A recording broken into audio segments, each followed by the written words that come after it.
So it's now my pleasure to welcome Dr. Camila Moore, the chairman of the Georgia Black Republican Council and my dear friend for many years. And I'm so excited to hear from her and her panel as we really zero in on this final panel, which will talk about one of the most important things that we are doing, and that is strategic engagement.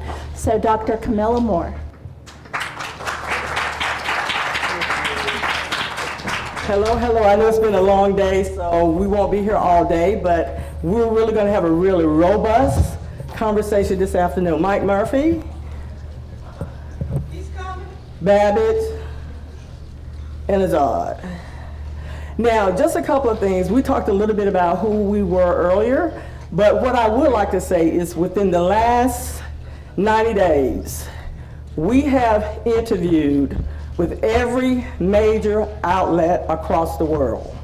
And today, we have Yuri, is that correct? From Tokyo, Japan. They're here today. We have done Australia. The BBC was here this week. Tokyo, we've done 4. We've done Japan. And why? Because they want to know what's happening in Georgia and whether or not the black vote will make a difference in November. And so that has been the storyline.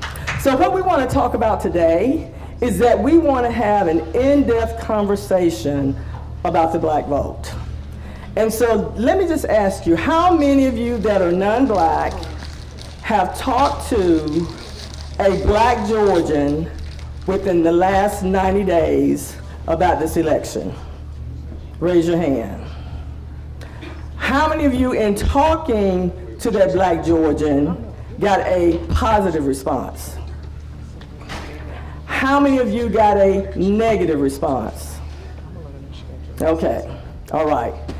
So what we want to talk about today is one, why you get negative responses and how to get a positive response. Now I want to share a little bit about my panel today because they're a little bit diverse. We have Dr. Babbitt. We kind of try to do the age thing too, right? So our youngest person here is Mr. Azad Hamadi, right? And he was one of these young black males. You know, they say the largest group within the black community that's voting for Trump are who? Black males. And he's going to talk about why. Because he was a Democrat most of his life, and then a light bulb came on, okay? So he's that young group. Then we have that middle group. They're finally adults, which is Dr. Babbitt, right? And she's going to talk to you. She's been a Republican all her life, and she's going to talk about some of the issues, policy issues that the black community has to address. And then finally, our senior person like me, who's over the age of 65, is Mr. Murphy. Did I tell our age? Who's been here for quite some time, right? All of his life. So let's talk about some statistical stuff first. Right now, on the roads in Georgia, there are there's over 3 million registered black voters in the state of Georgia. Can someone tell me, not those that's been to a workshop, what number comprises black conservatives and independent blacks of that 3 million? 1.5 million. Did you hear me? The largest voting black, self-identified black Georgians of that 3 million, 1.5 self-identify as either black conservative or black independents. There's no reason Georgia should ever go blue. Not with that number. So, what that means is that we have to target. We don't need to spend our time on Democrat voters. We need to spend our time on the 1.5 black independents and black conservative voters. And we've been working with all of the district and county chairs on targeting in their county every single black voter that is an independent or a black conservative. And they have that data today. And what we've asked them to do is to target that list. Now listen to me, of that list and that number, we only need 10%. We're not trying to get 100 people. We just need to get that 10%. And I can assure you, out of that 1.5, we can easily get that number. Can someone tell me from a demographic perspective, what county in Georgia, two questions, what county in Georgia has the largest percentage of black registered voters? Fulton. I heard Fulton, I heard DeKalb, who else? Clayton is the number. Wow.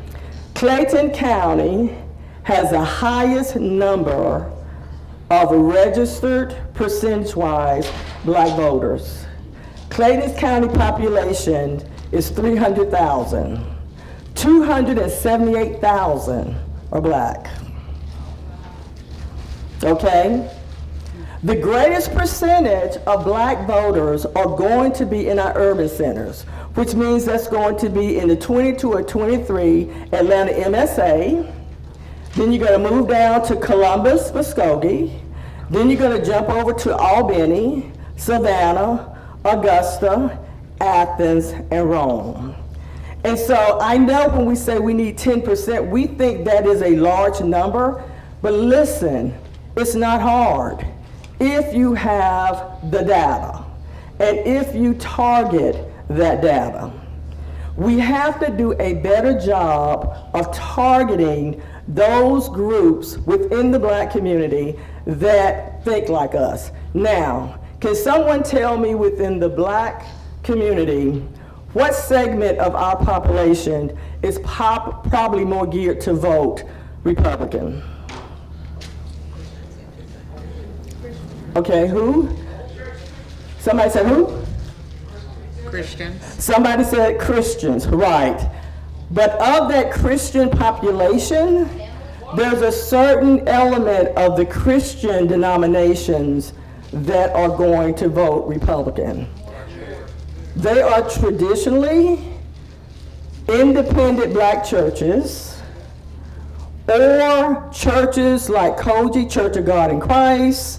They are those denominations that are so biblical that you don't have to fight with them about life, who's a man, who's a woman, who should be in charge of the family, who should educate your kids.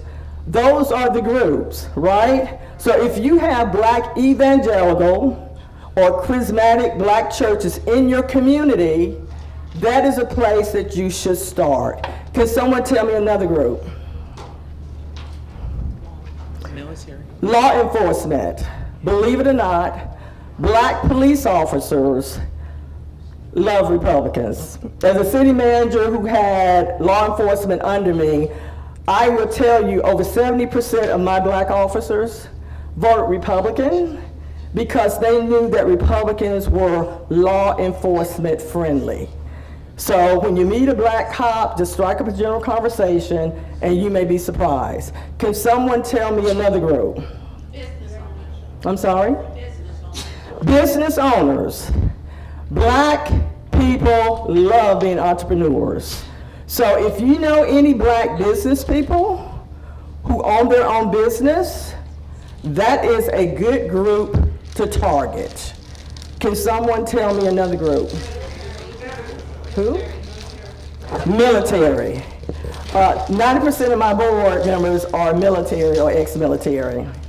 Veterans are really pro-Republican because Republican administrations are pro-military. So it's not like we have to do a whole lot of shopping in terms of getting that 10%. We just need to know where and how. Now, the tools that the Democrat Party has used over the last couple of years, I would tell you Stacey Abrams, man, she gets an A++. I mean, she really knows how to get my community out. She's either going to make you think you're dying tomorrow, literally, that law enforcement is going to be knocking on your door, and that you're going back to conditions pre-emancipation. And so they have a tendency to move Black Georgians out on fear, misinformation. That is their strategy. And the problem is that we never address the fear, nor do we ever address the misinformation. So let me give you an example. You remember the big debacle about the water? And oh, how you white, nasty Republicans. You got Black people in line for 5 days, not to mention they had a month to vote. But you got Black people in line, it's hot, and everybody's gonna die because they're dehydrated, and the least that a civilized person could do is give them a bottle of water. I've been doing elections a long time. You have always been able to give people water. For the last 30 years. You just had to be behind the 150 mark. That's it. You've always been able to give water. And so when that discussion came up, we didn't have an answer. We let them run with this thing that we're causing everybody to die in line from dehydration because we're so mean that we want them to die for a lack of water. But all we had to say is that as long as Georgia has been having elections over the last 40 years, as long as you were behind the 150 mark, you have always, not only water, coffee, hot chocolate, donut, cookies, anything you want to give people to eat, as long as you gave it to them prior to crossing that 150 mark. But we stayed silent.